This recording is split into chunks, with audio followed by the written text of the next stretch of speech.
যবে থেকে বাপের বাড়িতে পা রেখেছি বাড়িতে আমার থাকাই হচ্ছে না, ভবঘুরের মতো ঘুরেই যাচ্ছি। আজকে টোটো কোম্পানির গন্তব্যস্থল বিএড কলেজ তোমার 7 সমুদ্র 13 নদী পার করে প্রথমে টোটো চেপে চলে গেছিলাম বালি স্টেশন।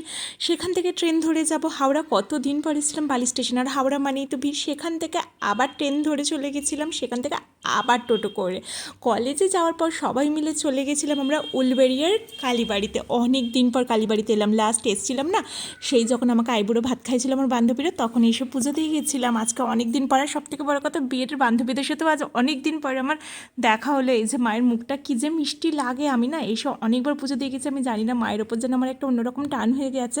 আগের বাড়ি ওই যে জামাই ষষ্ঠীর সময় এসে আসবো বলে তখন আসা হয় না, আর কতদিন পর আমরা এই মুখগুলো এক জায়গায় হলাম। বিএড কলেজে তো সবাই ভাবতো আমরা একদম ছোটোবেলা থেকে বান্ধবী, তবে আমাদের আলাপ না বিএড কলেজ থেকেই। তবে আমরা এতটা ক্লোজ ফ্রেন্ড হয়ে গেছি বড় বয়সেও, যে এরকম বন্ধু বান্ধবী হওয়া যায় সেটা আমাদের না দেখলে কেউ বিশ্বাস করবে না। তারপর গঙ্গার ঘাটটা থেকে আরেকটা বান্ধবীকে খুব মিস করছিলাম, মানে এই গঙ্গার ঘাটে বসে আমরা আড্ডা মারতাম আর সেখানে এক বান্ধবীর গলায় গান হতো। দেন সবাই মিলে চলে গেছিলাম একটু খাওয়া দাওয়া করতে, তারপর আবার ওই যে 13 নদী পার করে চলে এসেছিলাম বাড়িতে ফুচকা নিয়ে। আর আজকে না ফেসবুকের একটা পেজ থেকে একটা শাড়ি অর্ডার করেছিলাম, সেটাই আসার কথা ছিল। সন্ধ্যেবেলাতে এসেছি, তারপরেই দেখি এসছে শাড়িটা। ভীষণ ভয়ে ছিলাম কারণ এই পেজটা থেকে আমি প্রথমবার শাড়ি নিয়েছি, আর এটা না আমাকে মা গিফট করেছে।